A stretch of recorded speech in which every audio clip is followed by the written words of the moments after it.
સાવરકુંડલા શહેરમાં ખુમાણ પરિવારના કુળદેવી શ્રી મોમાઈ માતાજીનું મંદિર આવેલું છે।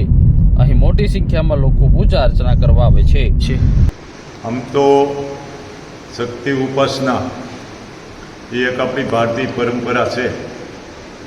બધી જ હિન્દુ પ્રજા શક્તિની ઉપાસના કરતા જ હોય છે, પણ પોતપોતાને જે દેવીઓએ પોતાને મદદ કરી હોય એમની અનન્ય ઉપાસના કુળદેવી રૂપે કરતા હોય છે। ખુમાણ, ખાચર અને વાળા એક જ બાપના પરિવાર હોવા છતાં ત્રણેયના કુળદેવી અલગ અલગ છે। ખુમાણના કુળદેવી મોમાઈ માતાજી છે, ખાચરોના કુળદેવી ચામુંડા માતા છે અને વાળા દરબારોના કુળદેવી ગાત્રાડ માતા છે। જે શક્તિએ જે દેવીઓએ જેને જે સહાય કરી એને કુળદેવી રીતના રૂપમાં સ્વીકારી અને એમના મઠ બનાવી અને આખો પરિવાર એક જ કુળદેવીના ચિત્ર નીચે ભેગો થાય એટલા માટે જ કુળદેવીના મઠ બનાવવામાં આવતા હોય છે। અમારે અહીંયા સાવરકુંડલામાં મોમાઈ માતાજીનો મઠ છે, તો અહીંયા આખો ખુમાણ પરિવાર નવરાત્રિ અને કર નૈવેદ્ય હોય ત્યારે બધો જ પરિવાર એક થાય છે અને એકાબીજાના સંપર્કમાં રહેશે। એના કુળદેવીના સત્ર નીચે સંગઠન પણ જળવાઈ રહેશે અને પરિવાર ભાવના પણ જીવંત રહેશે।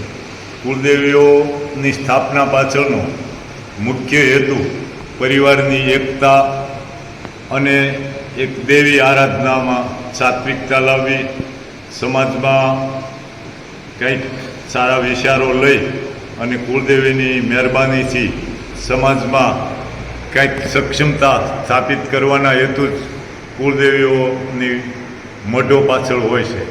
દરેક પરિવારને પોતાના મઢ હોય છે, પણ આ કાઠી દરબારોમાં ખાસ ખુમાણ, ખાચર અને વાળા ત્રણેયના કુળદેવીઓ પણ અલગ છે અને એમના મઠ પણ અલગ છે। અને એક જ ધારો કે ગાત્રાડ માતાનો મઠ હોય ત્યાં બધા વાળા પરિવાર હોય, ખાચરભાઈઓનો મઠ હોય ત્યાં બધા ચામુંડાના ઉપાસક ખાચર પરિવાર એકત્રિત થતો હોય। શક્તિ એ તો શક્તિ જ છે। યા દેવી સર્વભૂતેષુ શક્તિ રૂપેણ સંસ્થિતા નમસ્તસ્ય નમસ્તસ્ય નમસ્તસ્ય।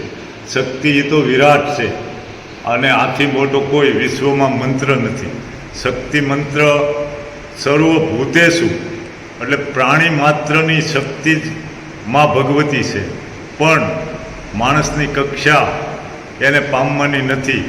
માટે કુળદેવીમાં શક્તિને સ્થાપિત કરી અને પોતાની કુળદેવી તરીકે એક દેવી તરીકે એમની ઉપાસના કરે છે। શક્તિ તો પ્રકૃતિનું એક રૂપ જ છે, એટલે માણસની કક્ષા મુજબ દેવીમાં રૂપાંતરિત કરી અને વિરાટ શક્તિની આરાધના કરવાનું આ એક આપણી ભારતીય પરંપરા છે અને બધા જ સમાજ, હિન્દુ ધર્મના બધા જ લોકો પોતાની કુળદેવીની ઉપાસના કરતા હોય છે અને એની પાછળનો હેતુ પણ સમાજ સંગઠિત રહે, સાત્વિક રહે, સદવિચારે મુજબ જીવે એ જ હોય છે।